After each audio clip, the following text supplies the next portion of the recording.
Dans les pays en voie de développement, malgré le fait que ce soit un élément extrêmement moteur pour ce qui est du développement d'un pays, il reste tout de même aujourd'hui une espèce d'opium. Et je crois que le politique l'utilise pour nous occulter, pour nous faire oublier les problèmes qui sont les nôtres en ce moment. Et ça, c'est une image en réalité qui, moi, personnellement, m'a marqué. Je ne sais pas si c'est comme ça que l'artiste l'a interprété, mais c'est comme ça que moi, je l'ai vécu. Tu nous introduis à l'artiste, justement, et dialoguer avec lui devant l'œuvre. Et ça, c'est le plaisir toujours de voir Jean-Marc Tienguet, qui est l'artiste qui a réalisé cette œuvre. D'accord. Bon, là, vous avez l'œuvre qui a pour titre Cristal. Cristal, pourquoi? Parce que nous avons déjà une bulle qui est la balle de football et elle est construite à la forme d'un cristal. Et nous savons quel est le pouvoir de la boule de cristal utilisée par des médiums pour nous prédire l'avenir et on y croit à perdre raison. Alors, je parle du prétexte de ce qui s'est passé à la longue nuit du 30 septembre. À la longue nuit du 30 septembre 2000 et bon, l'événement c'était le football, tout le monde sait. Je me demande si ce 30 septembre il y a eu autre chose qui a attiré notre attention autant que ce football. Je me dis non. Pourtant, des choses, il y en a eu. Il y a eu plein d'événements, des gens qui sont morts, des accidents, des problèmes politiques, des problèmes avec la police et tout ça. Mais c'est passé tellement inaperçu que moi, je me suis dit, qu'est-ce que c'est que cette histoire de football au juste? Bon, il y a un monsieur qui m'a demandé, vous avez des parents? Je dis oui. Il me demande, bon, vos parents, ils sont à la retraite? Je dis oui. Et puis il me demande, est-ce que ses parents, durant tout leur séjour au gouvernement camerounais, ont pu amasser l'argent que ces jeunes garçons, sans diplôme, ont pu amasser en une semaine? Alors je me rends compte que le football a tellement pris l'esprit des gens qu'on a oublié de nous poser des questions essentielles. Donc ces artistes ont été réunis, sélectionnés par Didier Chaud. Et cette exposition, qui est la première de ce millénaire à l'espace de l'art, cette exposition qui est pour nous un très très grand événement, n'a pu être possible que grâce au soutien de notre ami, le directeur du Centre culturel français, qui nous a offert un magnétoscope. Et surtout, au véritable support à la contribution inestimable du PMC, que l'on remercie très sincèrement. Parce qu'en prenant le pari de la culture, on peut dire que c'est aussi le risque de l'art contemporain, et on pourrait dire le pari du contemporain. Merci beaucoup. Maintenant que vous connaissez le visage de ces artistes, si vous avez besoin... Voilà. La boule de cristal. La boule de cristal nous rappelle la boule que consulte le médium pour nous traiter pour nous dire notre avenir. Alors, pour cette boule, on y croit ferme au point de perdre la raison. Comme cette soirée, on a regardé le match au point d'oublier tout ce qui s'est passé ce 30 comme événement important. Alors, le principe, c'est de poser le téléviseur dans une balle de football avec des informations qui étaient passées ce jour, de façon qui était passée inaperçue, qui était passée comme un liquide transparent ce jour. Et à travers ça, donc, on regarde un monsieur qui est emporté par on ne sait quoi. Alors moi, je me situe à la place de celui qui a regardé ce match qui nous a pris 120 minutes de notre vie, comme si elle nous avait pris toute notre vie et toute notre raison en fait. Donc c'est un peu ça mon principe du film Cristal. On va filmer un peu plus de près le ballon. Et puis voilà. Là, vous avez des films transparents qui ont des informations toutes importantes.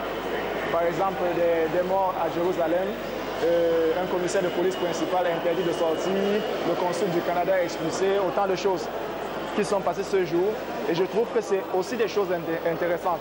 Mais ça s'est tellement passé inaperçu que tout le monde était devenu football en fait. Ouais. C'est ça. Et là-dedans, vous avez ce monsieur qui est vraiment dans un état second.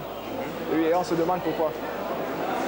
Il est dans la pénombre de cette nuit et il y a une lueur qui l'éclaire. Donc la lueur bleue de la boule de cristal, la lueur bleue de l'écran de télévision, la lueur bleue du match qu'on regardait cette nuit à 2 h du matin.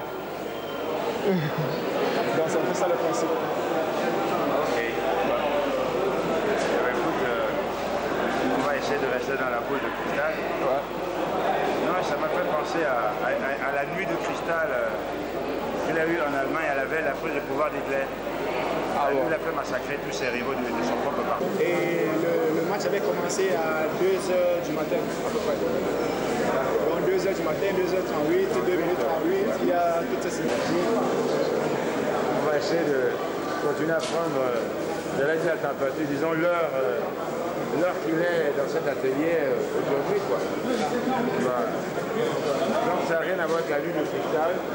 C'est le cristal enveloppé à 2 h 38 dans un moment d'émotion. C'est la grande nouvelle. C'est la grande nouvelle. La grande nouvelle est tombée le 12 novembre 2000. Oui, elle est tombée le 12 novembre 2000. Et ce 12 novembre, c'était 49 jours avant la fin décembre. Après, 49 jours après le début décembre. Et 50 jours avant la fin décembre.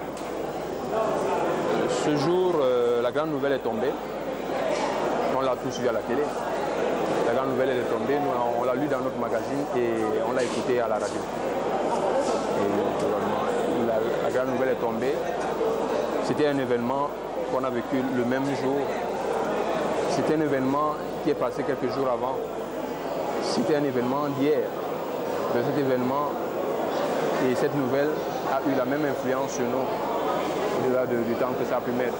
Elle a pu vieillir, elle a pu guérir, ainsi de suite. On est resté les mêmes après avoir lu la grande nouvelle. On a été très contents, on a été confortés. Voilà la grande nouvelle. Et la grande nouvelle a-t-elle fini dans la poubelle du temps, ou des journaux, ou c'est une nouvelle qui est intemporelle en quelque sorte, qui reviendra même cycliquement, si j'ai bien compris. La grande nouvelle ici, c'est un peu, comment je peux appeler ça, nos convictions qu'on attend retrouver dans le média. Parce qu'en fait, ce qu'on prend dans le média pour vrai n'est pas forcément vrai, mais on le prend vrai parce qu'on est satisfait. Et donc on attendait que c'est celle-là qui nous soit venue. De nos jours, on dit que quand c'est écrit dans le journal, donc c'est vrai. Ce qui est à vos pieds là, c'est uniquement du papier ou c'est la vérité? Ou c'est le temps? C'est la question que justement je peux me poser avec. Je peux me poser. C'est la question que je me pose autour de ces éléments qui sont autour du miroir. Et la vue de l'œuvre même, la vivre normalement, il faut entrer, interroger l'œuvre. Il y a un miroir qui est à l'intérieur. Si vous allez vers le miroir, par exemple, vous allez vous rendre compte que vous êtes avec ce miroir. Et donc, voyez-vous? Ouais. Peut-être qu'il faut que je me vois un peu... Ouais, vous voyez? On est là-dedans. Oui. Donc c'est une image déjà qui est collective. Si un fixeur d'image arrive là tout de suite, il va nous prendre avec et on sera dans tout ce tas d'objets. Donc comme dit tout à l'heure, c'est nos satisfactions qu'on cherche à travers ce que l'autre dit dans le média. Ok. Eh bien, aujourd'hui on est janvier 2001. Oui. Peut-être que les dates des grandes nouvelles se déplacent. Possible. C'est possible qu'elles se déplacent. La preuve où on a compte qu'il y a des sortes de caisses. Les géographes, je ne sais pas, ou les climatologues nous disent que la Terre elle est ronde, elle est circulaire. Mais le monde aujourd'hui, avec la technologie, s'enferme dans des caisses. La télévision, l'ordinateur et même le journal, tout ça, tout est carré. Pourquoi est-ce qu'on s'enferme dans une logique carrée? Mais il y a un usage du journal assez positif. On peut en faire des emballages en papier les journaux. Par exemple. Par exemple, ça c'est déjà autre chose. Ok. On va essayer de ne pas oublier la grande nouvelle, quoi. Merci. À la fois pour l'un des et cette qu'on commence. Je te remercie. Ok, je disais que c'est très facile de comprendre.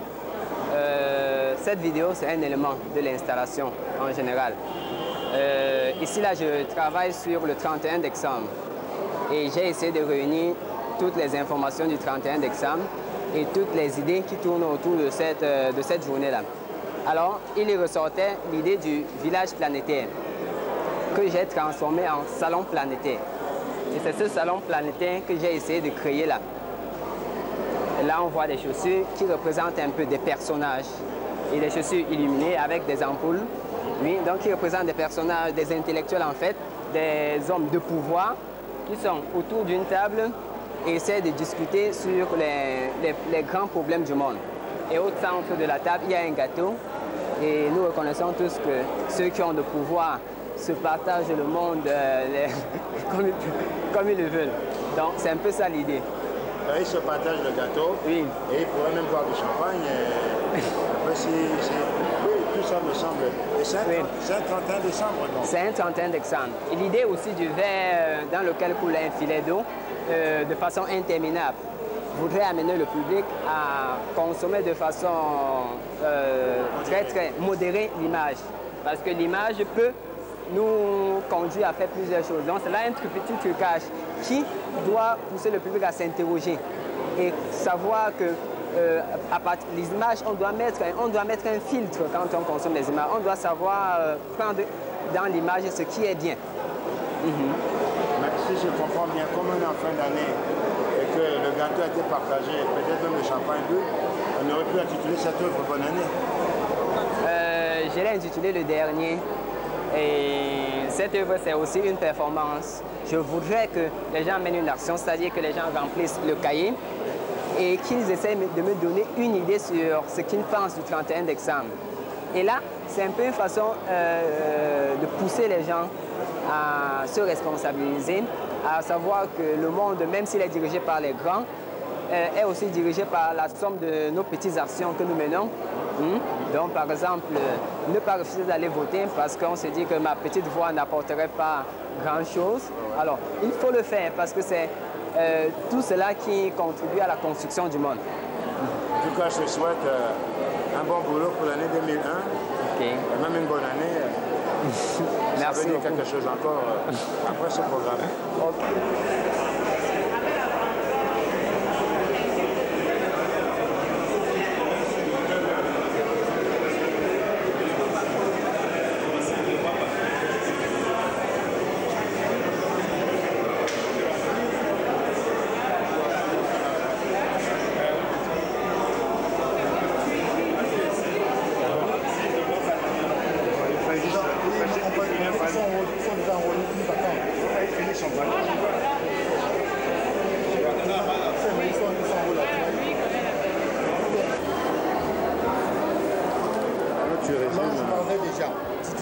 Oui, attends, Joseph.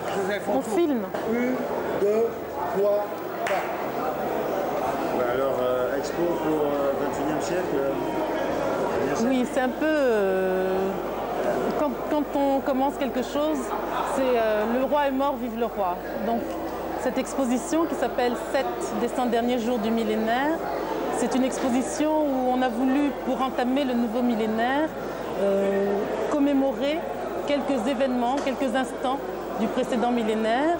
Et on a donc demandé à 7 artistes, 7 plasticiens, de choisir une journée parmi les 3 derniers mois du précédent millénaire, de choisir une journée et de s'imprégner de toute la presse qui traite de cette journée-là et de nous offrir une représentation de ce qui l'a marqué dans la presse, dans les écrits, dans la télévision, dans la radio, dans les événements de cette journée-là. Je voudrais apporter là une précision.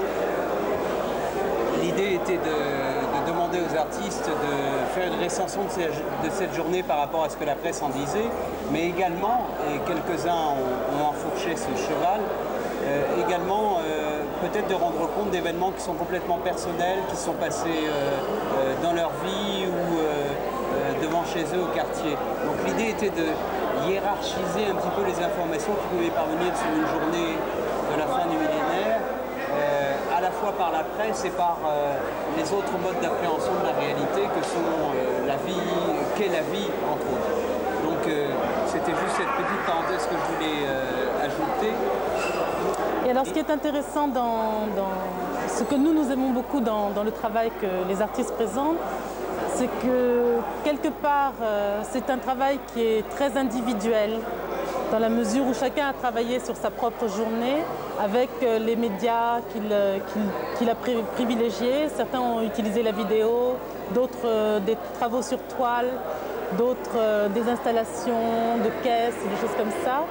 Chacun a une écriture qui lui est très personnelle, mais il y a quand même une unité dans le désir de restituer quelque chose de vécu, quelque chose de physique et qui a touché personnellement chacun des individus qui a vécu ces journées-là.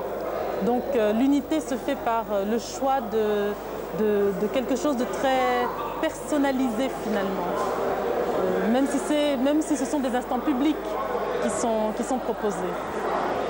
Est-ce que c'est un peu le but que vous pouvez donner à Douala Art, c'est-à-dire cette expérience-là, au point de vue, est-ce que c'est le début de quelque chose quoi? Oui, Douala Art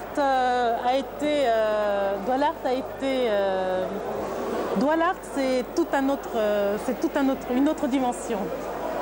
C'est un des aspects de Douala Art, c'est-à-dire dans le cas d'espèces, on a passé commande, on a dit aux artistes, on a sélectionné des artistes et on leur a demandé de choisir une journée et de développer ce qu'on a déjà dit. Dans d'autres cas, ce sont les artistes qui viennent avec leurs propres projets et ce qui intéresse Douala Art dans cet espace Douala Art, c'est qu'ils puissent exprimer en toute liberté ce qu'ils ont envie d'exprimer, c'est-à-dire d'aller le plus loin possible dans l'expérimentation des choses auxquelles ils sont sensibles. Donc là, il s'agit d'une commande. De temps en temps, il s'agit de projets d'artistes. Mais Douala Art ne se limite pas à cet espace clos qui est la galerie. Douala Art, c'est aussi une structure qui intervient dans l'espace urbain comme étant aussi un espace où la liberté d'expression doit exister, et notamment l'expression plastique, où les plasticiens doivent proposer au public le plus large possible, celui de la ville, leur regard sur la vie, leur regard sur leur sensibilité. Et ça doit être l'occasion de fédérer des propos, de cristalliser des opinions, de permettre aux gens d'exprimer des choses au travers de leurs propres émotions, en voyant le travail d'un artiste. C'est ça le projet Douala Art. Alors, les artistes, comment on dit? On change de siècle. Est-ce que Douala Art a une perception différente de Douala Art entre le 20e siècle, que vous avez bien achevé, et celui que nous commençons par cette expo? Est-ce que vous projetez de la même manière au siècle dernier que dans celui qui commence? Évidemment, avec un siècle ou un millénaire qui prend une unité de plus, l'ambition augmente aussi. Donc, il est clair que le travail que nous avons fait jusqu'à l'an 2000, jusqu'à la fin du XXe siècle et du deuxième millénaire, ce travail, c'est l'assise sur laquelle on bâtit ce qui va se faire sur ce troisième millénaire. Et cette exposition, quelque part, en est une illustration. C'est qu'il y a 7 artistes qui sont invités à s'exprimer. Ces 7 artistes, ce sont 7 créateurs que nous suivons depuis quelque chose comme 7 à 8 ans ici à Douala Art. On a accompagné leur travail, on leur a proposé de leur montrer ce qui se faisait ailleurs dans le monde, avec des gens qui se pensaient également créateurs contemporains. On a enrichi leur culture de l'image d'une manière générale. On a fait en sorte qu'ils puissent rencontrer d'autres créateurs, qu'ils puissent, par ce fait, se consolider dans leur travail, dans leurs convictions. Je suis un artiste contemporain ici au Cameroun, à Douala. En ce début de troisième millénaire, c'est un sacré défi, parce qu'on n'en bouffe pas. Les travaux qu'on a vus, ils sont magnifiques, ils sont interpellants, ils sont pertinents, mais est-ce qu'ils sont vendables? Non, pas nécessairement. Ceci étant dit, ces artistes, on a quand même essayé petit à petit, dans les années qui précédaient, de faire en sorte qu'ils puissent trouver une petite niche de marché auprès de la bourgeoisie locale, auprès des gens de passage. Donc ça a été un rôle que nous avons essayé de remplir au maximum ces dernières années, c'est de faire émerger certaines personnalités, faire en sorte qu'ils puissent se positionner comme étant des artistes professionnels qui font un travail sérieux, à ce titre donc un petit peu les consolider dans leur travail et leur conviction. Et aujourd'hui, début de ce troisième millénaire, on peut montrer une exposition avec 7 créateurs qui font des propositions originales, qui sont d'un niveau, je pense, international, c'est-à-dire qu'ils dialoguent avec leurs contemporains ailleurs dans le monde. Mais pour revenir... Mais ils le font, tout ça, sur la base d'un travail de fond qui a été fait dans les années précédentes, qui a consolidé leur statut et leur position d'artiste. Aujourd'hui, on peut dire que maintenant, on a quelques générations d'artistes qui sont mûrs et qu'on va montrer de plus en plus et faire émerger sur la scène internationale. C'est peut-être ça le défi du troisième millénaire. Oui, mais il y a aussi, moi je dirais tout de même que l'ambition reste la même. La manière d'approcher cette ambition sera différente. L'ambition reste de faire en sorte que dans cette ville, entre autres, Douala pour la ville, art pour expression artistique, l'ambition reste que dans cette ville de Douala, les habitants de la ville puissent avoir des points de repère, parce qu'on est tous un petit peu éparpillés, on ne sait plus vraiment où on en est, etc., qu'on puisse leur permettre de dire si je vais dans tel lieu, je vais pouvoir exprimer mes émotions, si je me mets face à tel monument, à telle œuvre d'art, je vais pouvoir me définir un peu plus. L'ambition reste celle-là. Mais la manière de le faire va sans doute être différente, d'une part parce qu'on a un panel d'artistes qui ont plus d'expérience, etc. D'autre part parce qu'on va sans doute commencer à essayer de faire la jonction entre ce qui est contemporain et ce qui appartient à l'histoire, pour montrer qu'il n'y a pas comment dire, il n'y a pas de rupture. On est dans un continuum, mais avec des formes différentes, avec des matériaux différents. Et l'ambition restera de permettre aux gens de se recentrer sur eux-mêmes, mais en faisant la liaison entre demain et hier. Une dernière question, je sais que Douala, ces 10 dernières années, a eu quelques années, pas mal de difficultés à ne pas disparaître. Est-ce que pour vous formuler à vous-même un vœu, commencer ce siècle, est-ce qu'on peut dire qu'il y a des chances que Douala subsiste au-delà du siècle qui commence? Ou bien, vous n'en savez rien du tout? En tout cas, je pourrais ajouter qu'il y a aussi des gens qui disent que voilà, Art, c'est la meilleure galerie over Black Africa, après Black Africa. Est-ce que c'est vrai? Je ne sais pas, ça c'est comparer une galerie à une autre est toujours un peu délicat. Je ne sais pas, je ne sais pas si vraiment cette question-là doit avoir une réponse publique enregistrée à la télévision. Non, je me contenterai, de savoir s'il y a des chances que Douala survive à cette année qui commence, qui inaugure le siècle le 21e, et éventuellement, pourquoi pas, est-ce que Douala se sent la force, la possibilité, en fait, de supporter la comparaison avec d'autres qui sont éventuellement plus influentes et plus puissantes? Vous posez la question comme ça. Moi, je l'interprète un petit peu différemment, et je voudrais profiter de cette question-là pour dire que depuis la nuit des temps, Douala n'a jamais été subventionné par personne. On n'a jamais reçu de subvention, sauf une qui nous a permis de faire de ce lieu ce qu'il est.